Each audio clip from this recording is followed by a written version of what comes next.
So, good evening, everyone, our viewers and our listeners this evening. We have a special treat.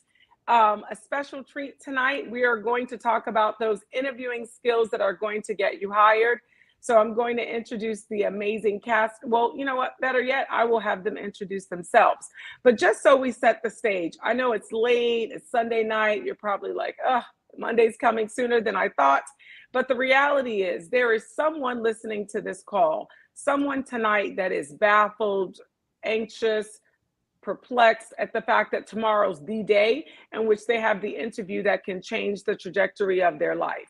And so, what we wanted to do tonight was talk about those relevant, pertinent, important interviewing skills that will allow you to shift your paradigm, bring your A game tomorrow and or later in this week and beyond, and also ensure that you secure the job of your choice. So my name is Adrienne Somerville. I'm the CEO of Talent and Technical Solutions.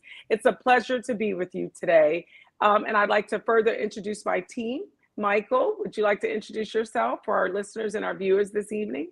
Sure. My name is Michael Taylor. I am the COO of Talent and Technical Solutions Corporation. Very happy to be here.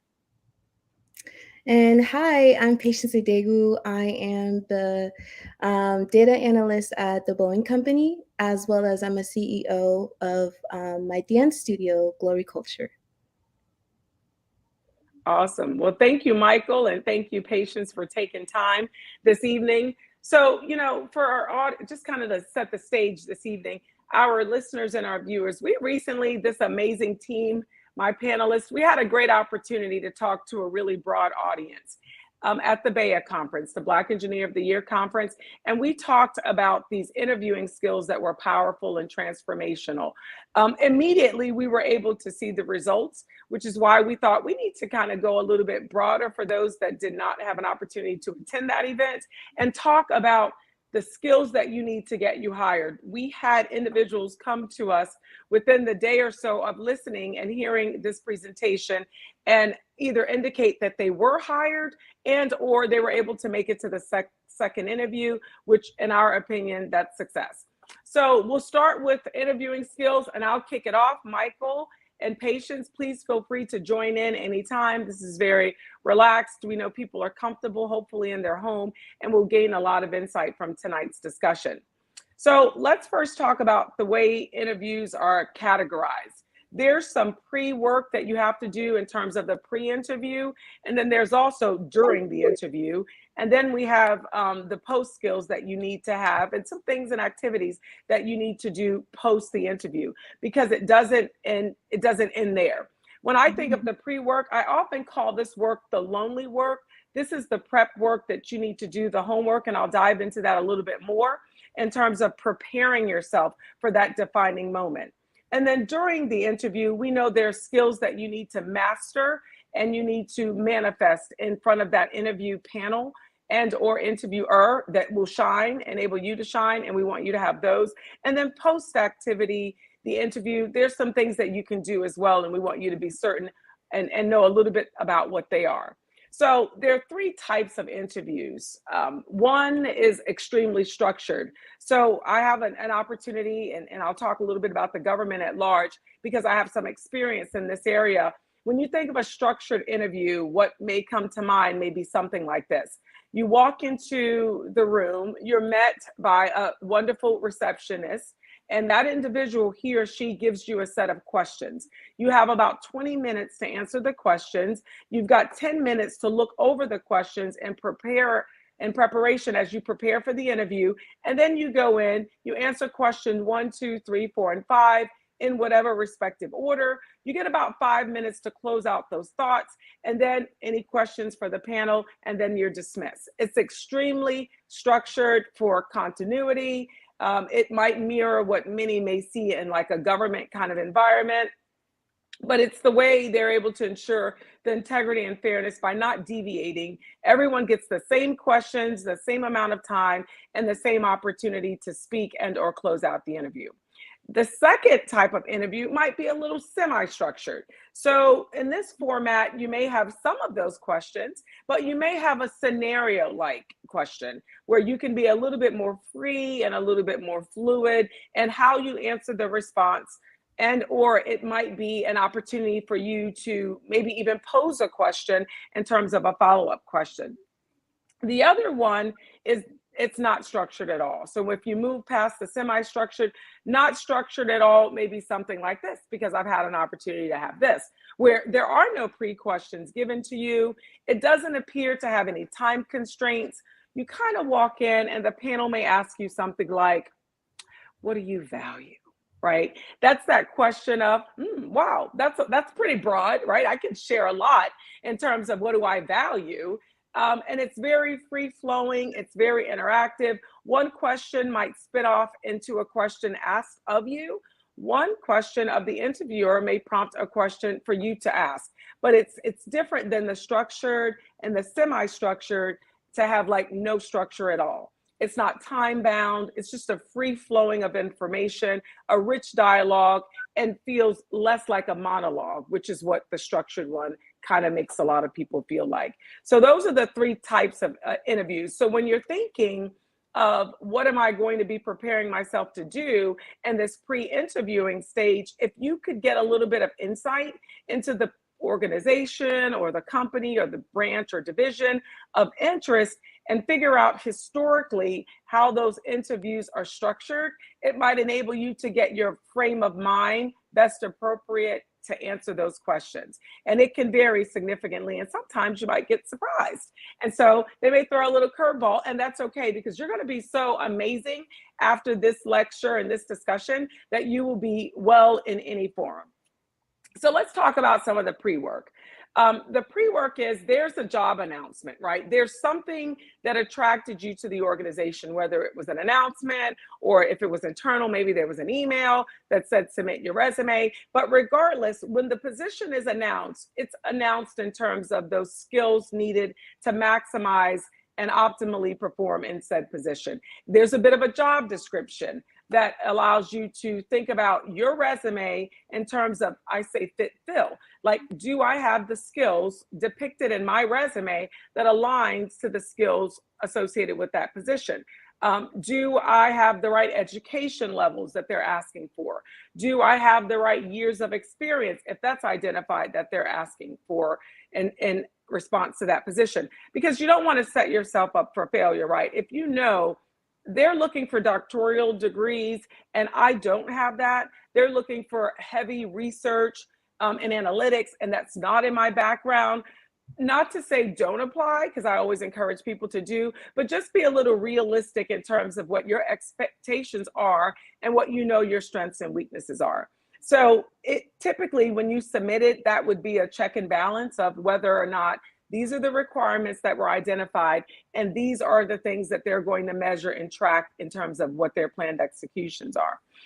Look to see when you, and again, this is the lonely work. This is the, like, I have to do an assessment of myself and I have to do an assessment of the job based on what they're advertising and be realistic in terms of what those expectations are. So one of the things I tell people to do is think about, in terms of your skill set and your background, focus less on, I had a job and this job allows me to get the next job, but focus on the fact that every position warrants a certain degree of skills. And the question is, do I have those skills that are transferable and redeployable and or able to be well balanced and or executed or increased in terms of this job opportunity? And look at those skills in terms of a fit, fill, and or a match. The other thing is, think about the projects that you've worked on. When I've applied for positions, there are lots of things that I think I've been blessed to work on that makes me really happy. But the reality is there are 5 projects that immediately always come to mind. And so I think of the projects I've worked, the skills I had to display to execute those projects very successfully, and how do they tie in to this position, because it will allow me to easily discuss and or talk about the project of interest in concert and or in comparison to my historical profile in terms of talent. Think about also your achievements. This is not the time to be bashful. I mean, some of us can break our arms patting ourselves on the back, and that's okay and this forum. This is the forum where you're going to share your success stories. You're going to think about all the highlights in your career. Think about those achievements. Think about the goals that you've set for yourself.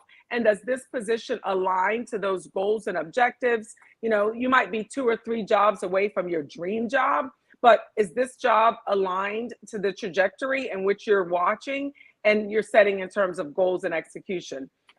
Think about your challenges that you face and how you've been able to overcome them with the skills. Maybe it was a team that didn't communicate well, but you have the best communicative skills, and it allowed the organization to become much more collaborative. It allowed the project to be executed ahead of schedule. It allowed the individuals to come together in terms of teaming and personnel and professional dynamics. So think of all those things that you offer.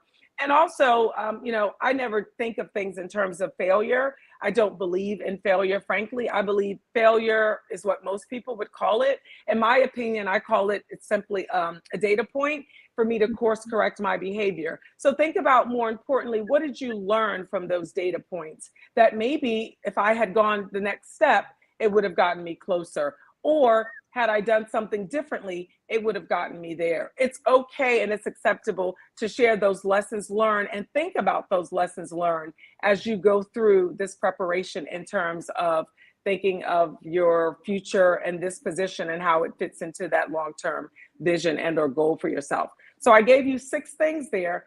Think about your skills, think about your projects, think about your achievements, think about your goals, think about your challenges, and think about those lessons learned in doing that lonely work, that pre-interview work as you're moving forward. So now I want to talk a little bit about the STAR model. So it's S as in Sam, T-A-R. So STAR means the situation is the S, the T is the task, and the A is the action, and the R is the results. So in any interview, when you think about what you're going to share in terms of your skill, because you're marketing yourself, right? You are your brand. I always tell people Kim Kardashian is the only one that self-brand. You can self-brand yourself.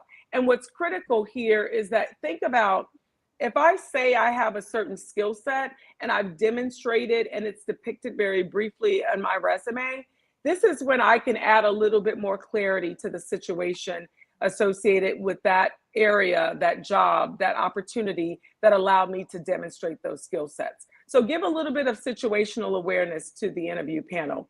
And then specifically describe the task. Talk less about the team and the group dynamic and talk more about you and what you did.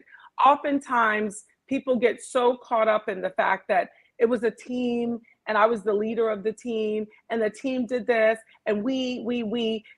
That's great, but sometimes as the interviewer, I'm looking to see exactly what you did and exactly how those skills will serve this new position, this new opportunity well. So this is an opportunity to really use that I and be okay with the I. We recognize me as a team, but let's focus on the I when we're getting to this phase of talking about you. And then go into the actions. What exactly were the steps that you took? And then talk about the results that yield. Maybe it saved the organization billions of dollars. Maybe you were able to deliver ahead of schedule. Maybe you were able to salvage a program and dollars were able to be reappropriated on other projects and platforms. Maybe you were able to satisfy a customer that was able to do things more innovatively as a result of your proposed idea and your resourcefulness in terms of whatever work you delivered in your previous positions. So think about that. STAR model. The other model I want to talk a bit briefly for those that are listening that work for the government, they have something very analogous to that. Is called the CAR model. CCAR, and it's the same thing. You know, give some context, because remember, people may not be familiar with your organization. So just like the situation in STAR, give it some context. That's the C. From the context, let's then talk about, oh, there was a challenge after I gave you the scenario, laid the landscape out for you. Let me talk a little bit about that second C after context is challenge.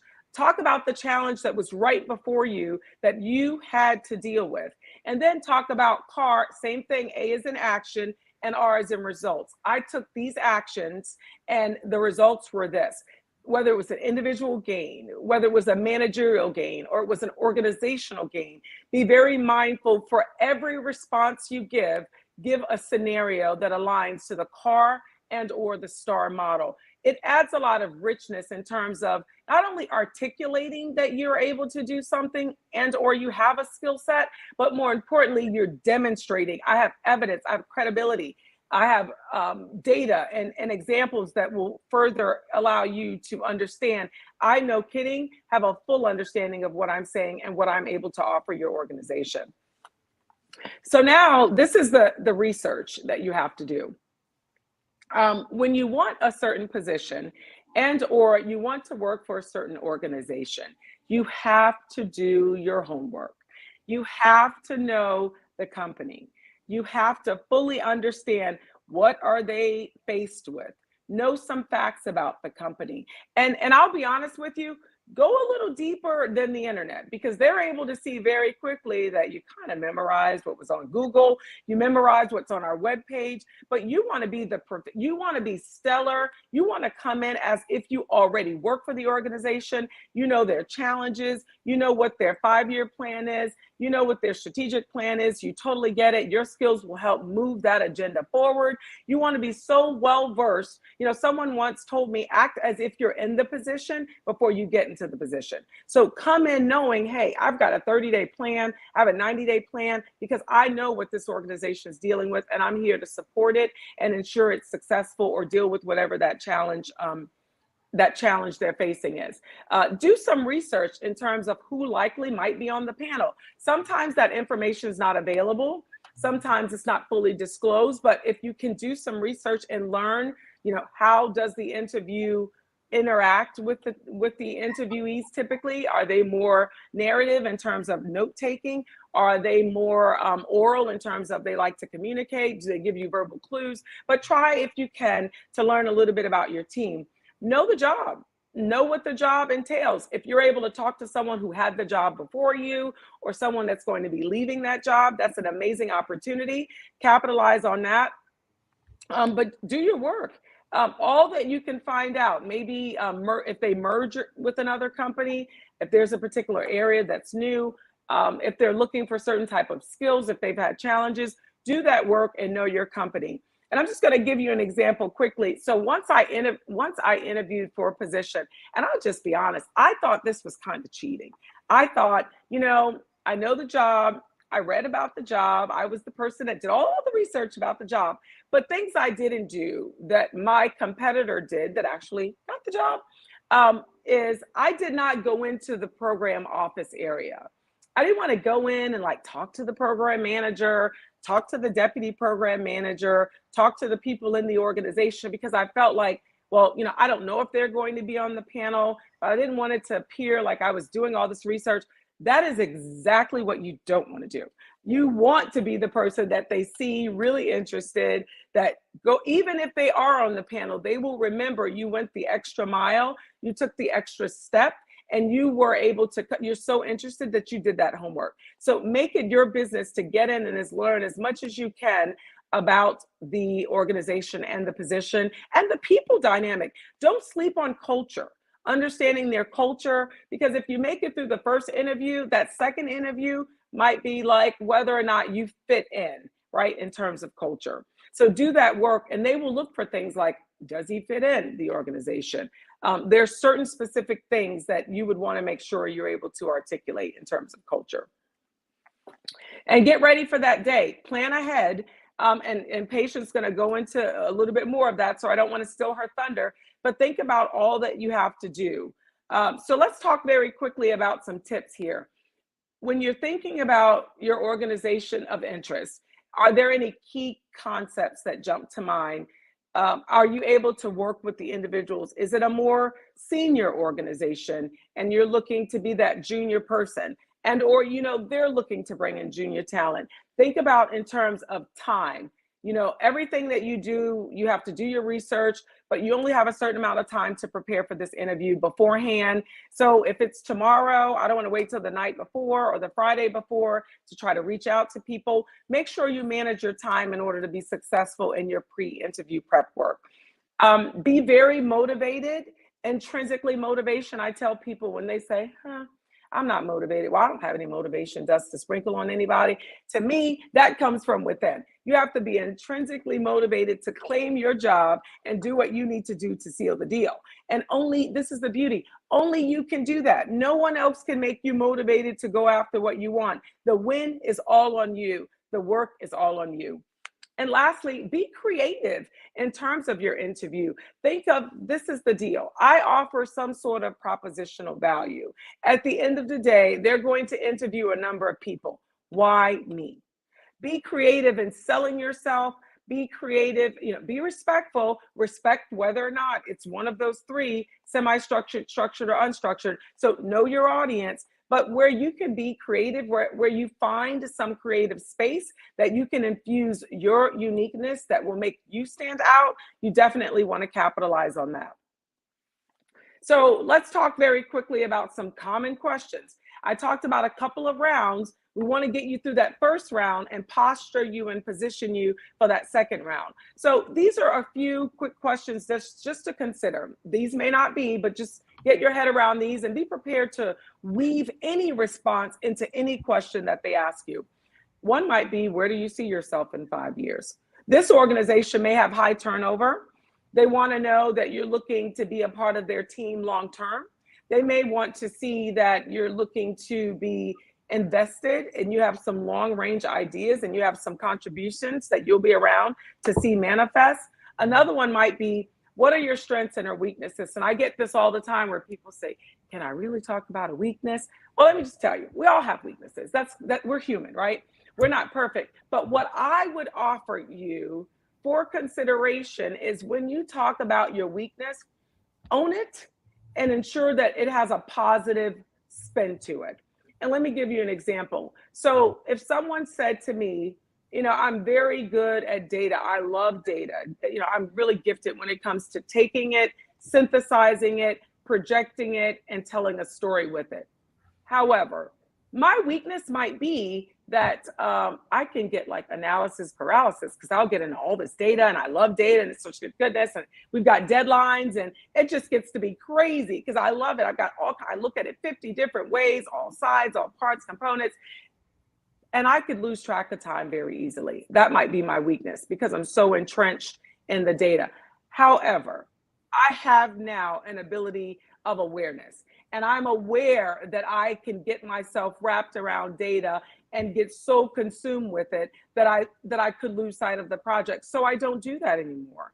So although I love it and I can do that, my first thing is I'm fully aware of it. And more importantly, when I become aware of it, I pull myself out of that very quickly to ensure I meet those time goals and objectives set before me. So in essence, it could be a weakness, but honestly, since I'm cognizant of it, I use it to be my strength. I pull myself out of it. So think about that.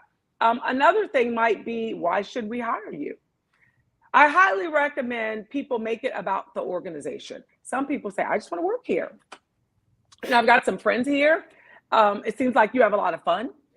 We're looking for a little bit more than that, right? That interview panel is looking for you to say that you're going to help us with something. Your talent portfolio is going to take us to the next level. You know why? You know what the next level looks like? Because you've done your homework and you know where the organization is going. And because you know that, you know exactly that I'm going to hit the ground running. I'm able to offer this organization this. It's going to not only strengthen my skill set in X, but I'm going to help this organization get to Y. So think about why you should be hired and make that be a little bit about you. But more importantly, it's about the greater good, right? You want to serve a cause or an organization greater than you. And why do you want to do that? If you make it, which I know you will, remember, because you're good now, you're getting this, you're going to make it to that second round.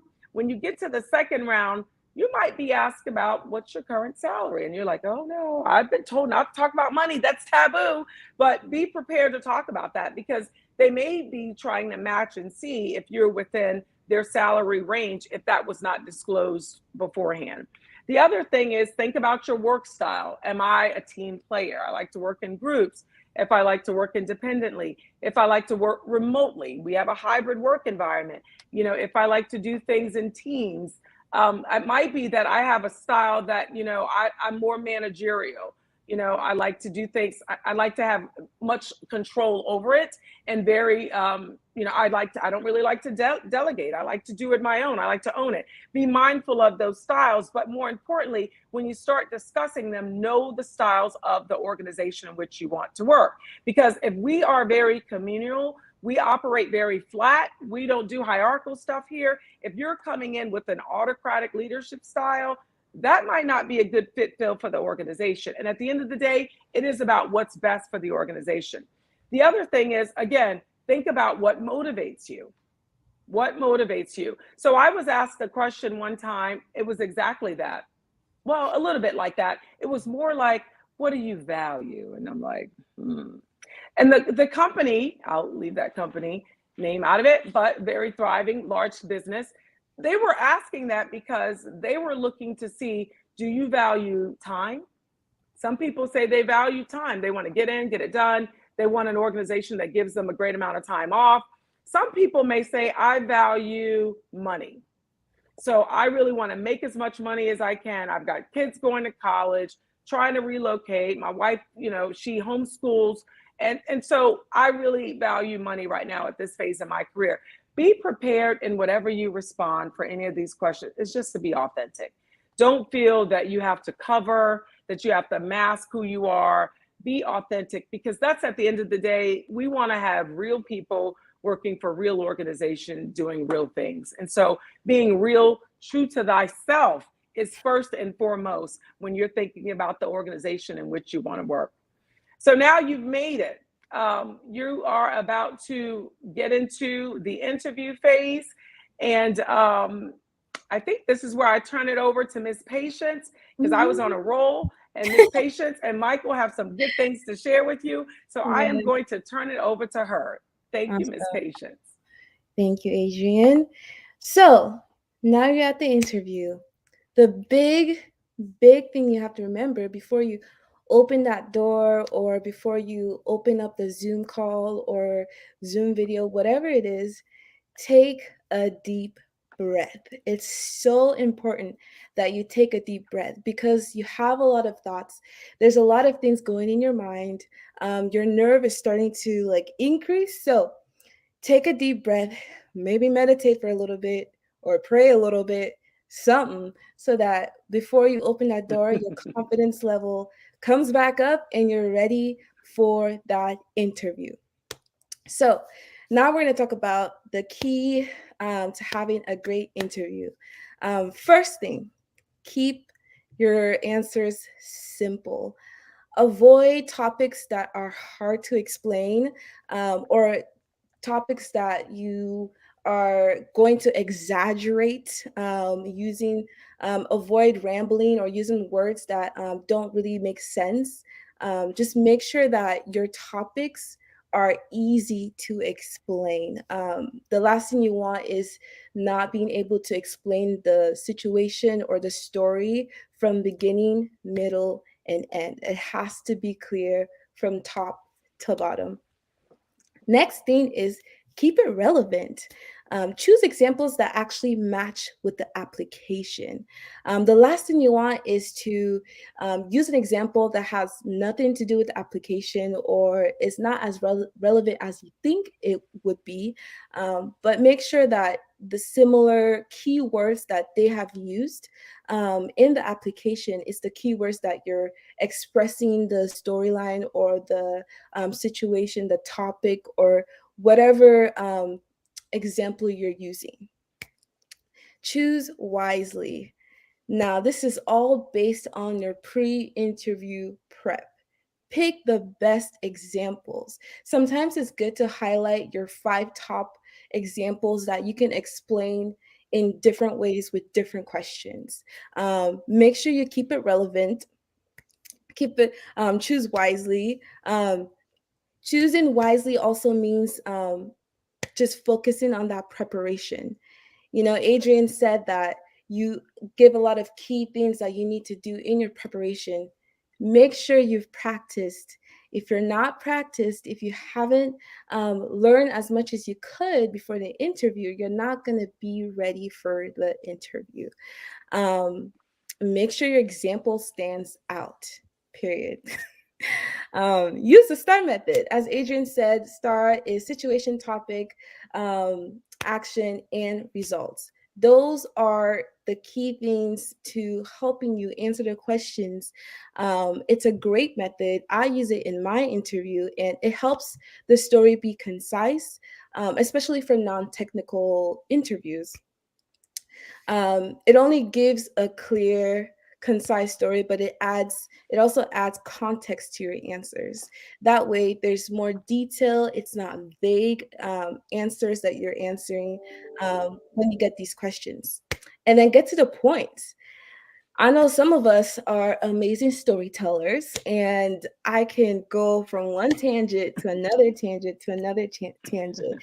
Now, my family would agree to that that's how pretty much I talk or I explain my stories, but this is an interview. We're not here for days. We're just here for what 30 minutes, an hour or so. So you have to make sure that they're not being confused, and they're not trying to connect back from what you've said from the beginning to the end of the conversation, because they're telling stories on top of stories on top of stories, right? Be confident. Confident is really just making sure you practice, right? The more you practice, the more you have confidence in yourself. Sometimes I like to memorize like key words, key topics that I know that will be good to explain in my question when I get questions. So make sure you just practice. That's where the confidence comes in, really. And then our next slide is during the interview, some things you have to do in terms of body-wise, right? Make a good first impression with a smile. You'll be surprised how much a smile can change the whole scene, change the whole game, can make someone feel from dark to light all of a sudden. It's amazing what it does, just smiling, because it shows that you are friendly, and who doesn't want a friendly person to join their team, right? And so you have to make sure that you're smiling, because there can be an interviewer who's not having the best day, and you smile at them. There might be something going on in their family or work or just something, right? And they're just not having the best day, but you smile at them, and that can calm them down, like really. So definitely smile. Maintain correct posture while sitting. Now, let me put the camera on me. If I was sitting like this, like just laying on the couch or the table or the chair, whatever, and I'm just slouching, that shows how, this is not a word, unserious I am. It just shows how much I'm not serious about this interview. And it's kind of is almost of a disrespect, because if you're not serious about the interview, then it's like, why are we here, right? So you want to show that you respect the interviewers, by making sure your posture is right. I said, like if I was like, what would you think if the situation was reversed, and someone were to come up to you, and it's a serious situation, they're talking to you about a serious topic, but they're in their most comfortable zone, in just spaced out, just listening and just slouching? That's not someone that might be as serious in that topic or the situation they're talking about. Now, when you get into the team and you notice everyone is comfortable, everyone is slouching, that's something you can do. But to show professionalism, you have to make sure you're sitting as upright as possible. Be on time gives you extra travel time in case you get lost. This is so important, making sure that you have checked how much time it takes from you to get to your home, to the location of the interview, from the to that location, to the office of where the interview will be. Now, I know it's different with the Zoom call, but even though you don't know if something might happen within your Zoom call, you have to log in, sign in, or something. So you have to make sure that you know how long it takes for everything. And that could be trying it the day before or a couple days before. So I have an interesting story about this. So I was interviewing for one of my older teams, and where I currently work at, the building of the interview is not the best when it comes to the amount of parking that are available compared to the people inside. So I got to the location of the interview, and I left an hour early.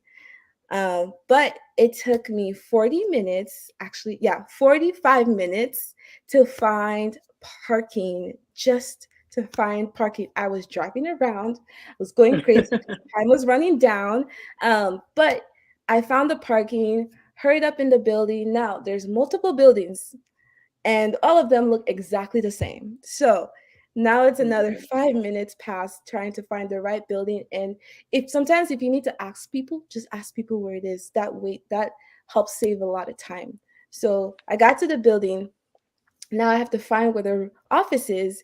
And now it's been almost 10 minutes because the office is in the opposite direction of where I first walked in. So I got there exactly on time for the interview.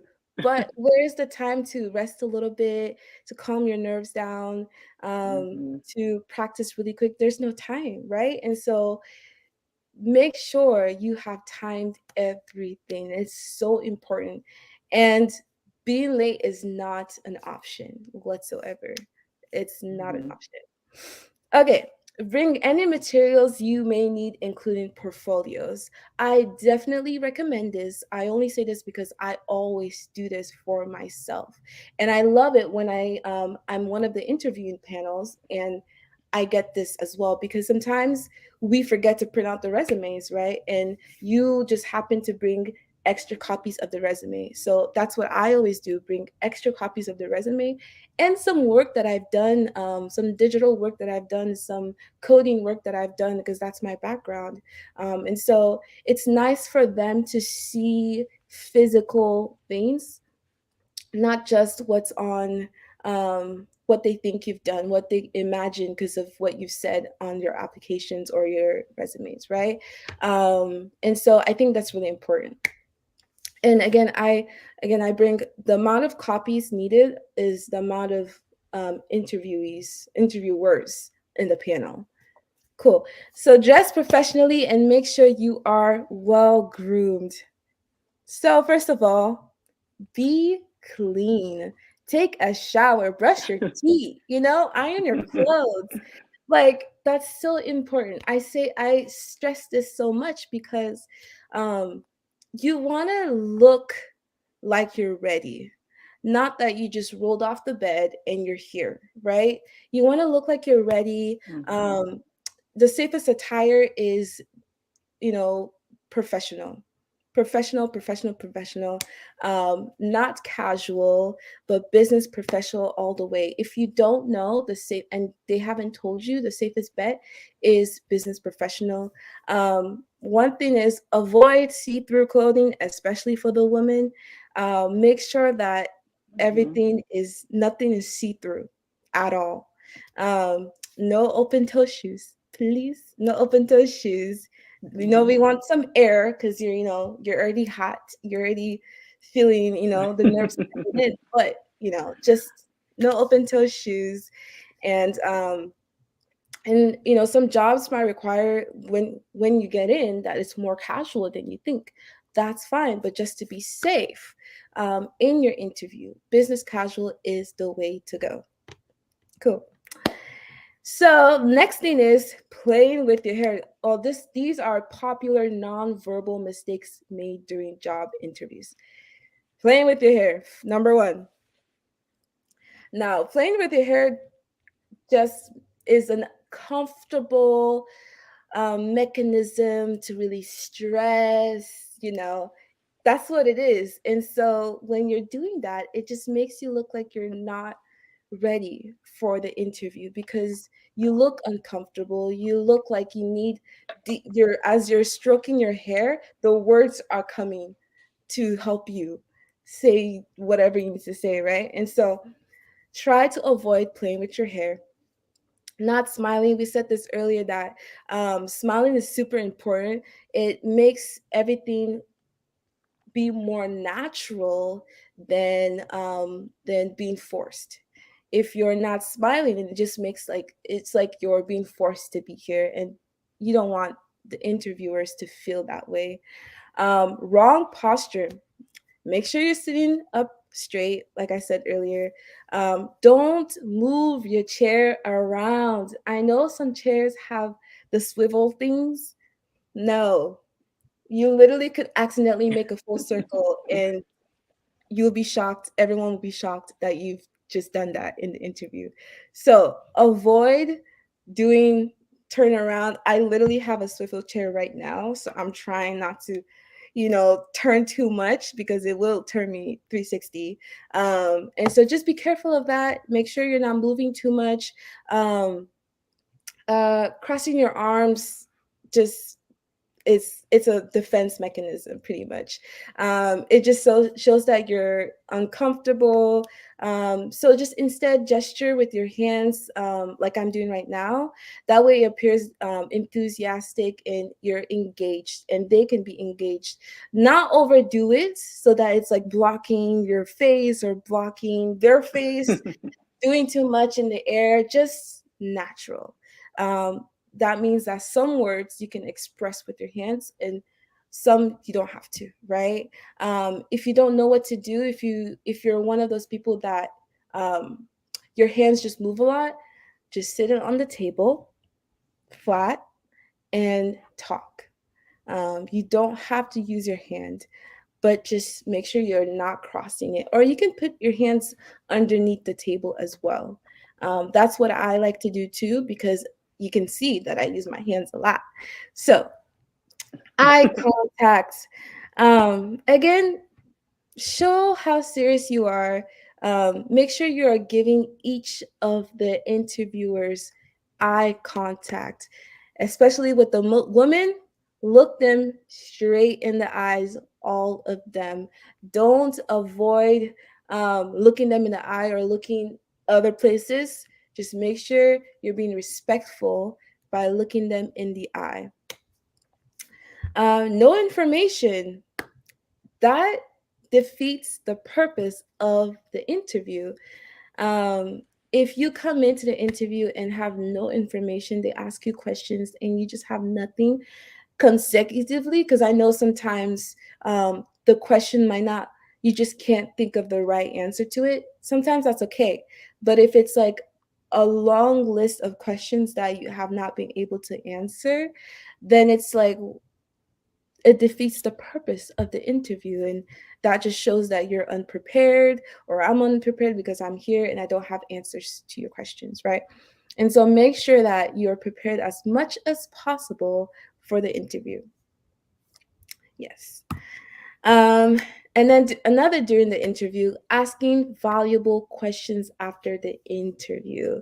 This is really good because some people, you get so like, okay, I'm done with the interview, I can relax now, and they just space out. And that happens to me a lot, so I understand, where you've put so much energy in answering the questions, but by the time you're done, you're just up in the air somewhere. So avoid that. Make sure you have practiced at least 3 questions to ask the interviewers.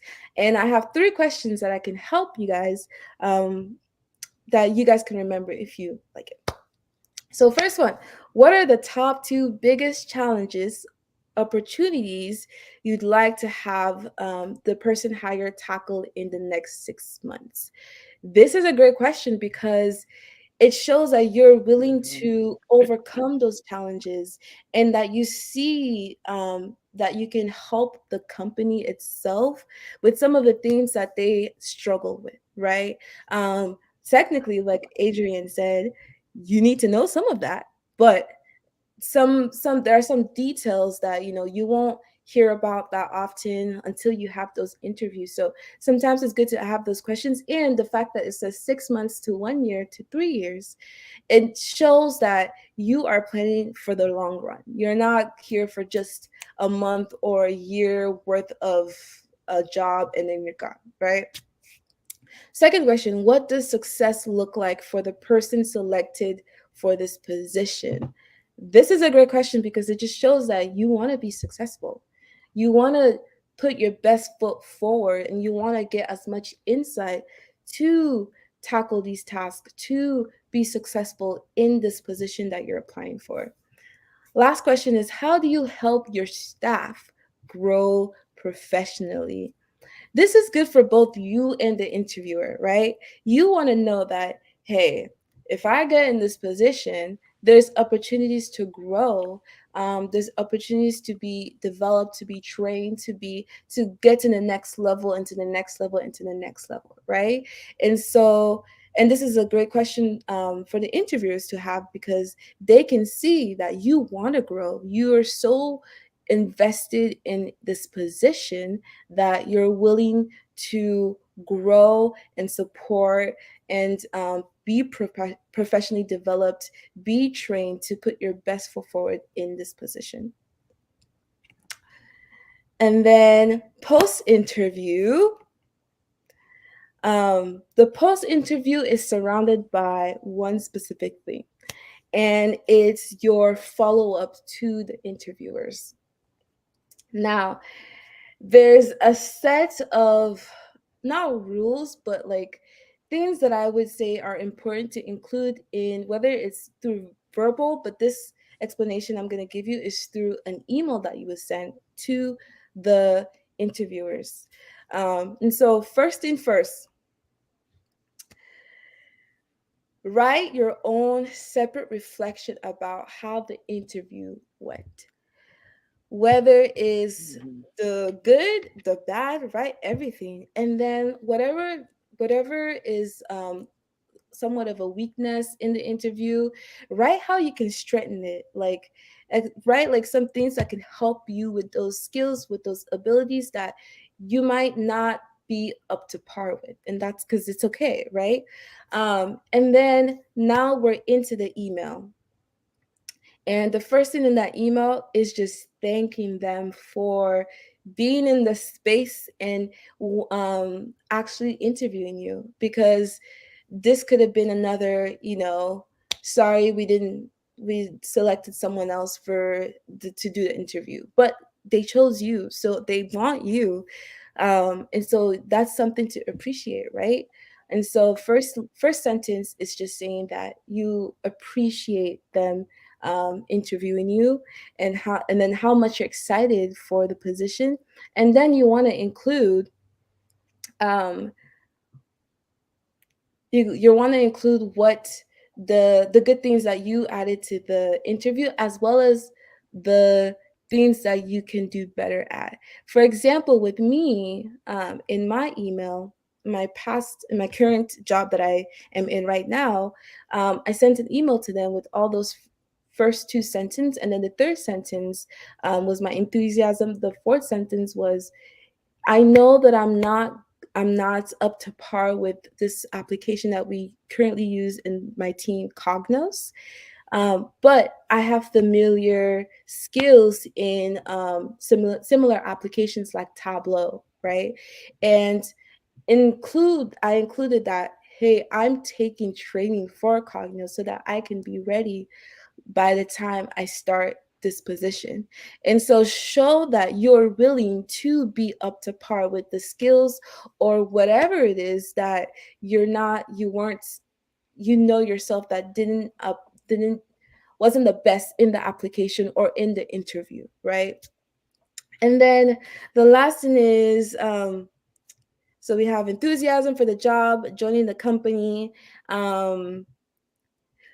basic information that they can reach you in. So making sure at the end of the sentence, you just include that, hey, this is where you can reach me at. Most like if it's a job outside of the company you work for right now, just make sure you include your personal email or your phone number, whatever you're comfortable with. Obviously, if it's the same company, most of the time you just include the company email. And that's pretty much what is included in that list of email, or just that email that you send to the interviewers. That way, you have to do it within 24 hours. That's so important. Within 24 hours, so they don't forget about you. Most likely they won't, but it shows that you are driven for this position, right? And I'm gonna pass it to Michael.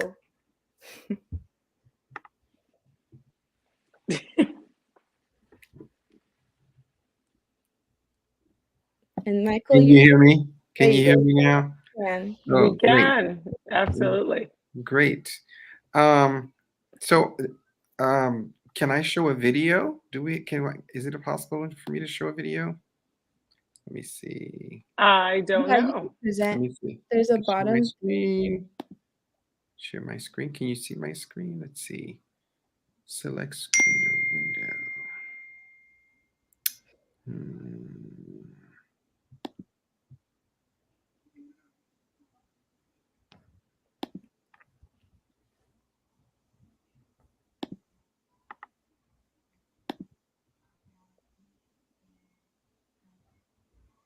Okay, it's not letting me share my screen. Let me see if I can do it. Well, Okay. I know you have some powerful stories anyway to share to bring all of this to life for us, I Michael. do. I do. Let's see if Patience can share her screen. If she can't, I'll just go Okay. on. Okay. Okay.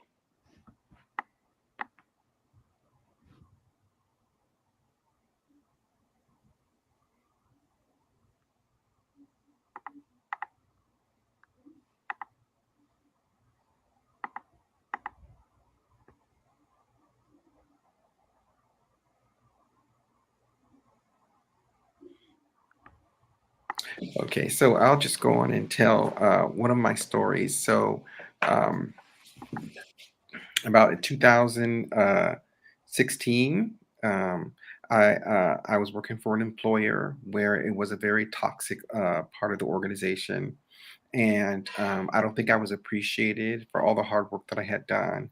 And I just want to let the people who are viewing this video, um, even though I know we don't have any viewers now, but everything you do online is always discoverable. So if someday someone sees this video, I want them to know that if you are not celebrated but only tolerated in your current position, then you want to go somewhere where you are celebrated, and you should have the motivation to take your portfolio somewhere else.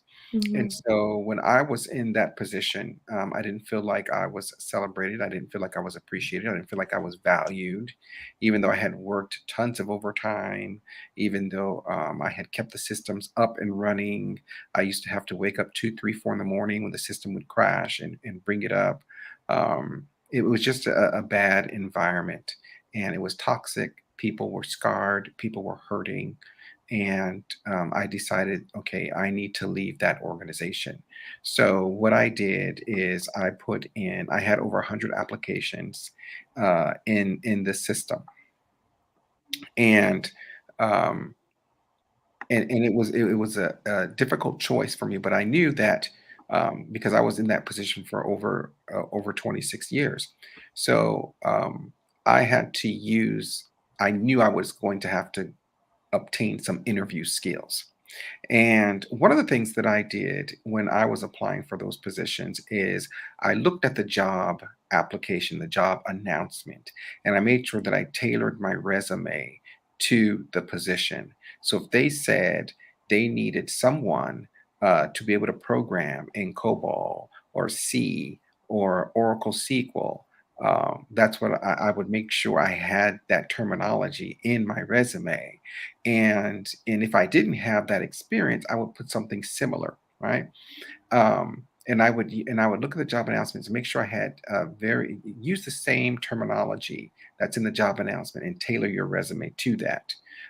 And I had to do that 100 times because these were 100 different jobs that I applied for. So if I didn't have that exact experience, I would put the experience that I did have that was similar to what they were looking for. And that got my foot in the door. And I know some people don't feel like they have to go back to school, but I feel like education opens doors for you. So if you want to go back to school or you think you have the ability to go back to school, I would suggest go back to school. And then, okay, so I prepared myself for the interview. Um, I applied all over the country. I researched the company, and that really helped me during the time of my interview, doing the research on the company because I could explain to them what I knew about the agency. I could tell them I knew it was one of the best places to work because of the research that I had done. When they asked me, "Why do you want to work for us?" Well, you're one of the best places to work. Who wouldn't want to work for you guys? I was able to use some of the company vernacular, some of their terminology, some of the people that I had researched that worked for the company. And I was able to talk about, oh, well, I did research this person. They had, won this prize and they were very acclaimed. And so that helped me to land that job. I made sure that when I did interview that I was on time. I made sure my nerves were relaxed. I not only did I answer the interview questions, but I gave them plenty of examples of how I accomplished their question or that task that I was given. Um, if when I interviewed, they felt like it was something like I had belonged there already for that company. So as a result Mhm. of me doing the research, showing up on time, being relaxed, being able to talk to the interviewer using the same vernacular as they did at that company, being able to provide examples of what they were looking for or similar examples.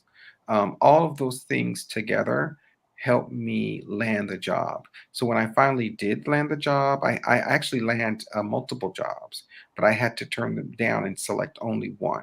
So, and it was by using those interviewing skills. It was by using and even tailoring my resume to that job description. And I believe my education also had a foot in to opening that door or getting me the interview.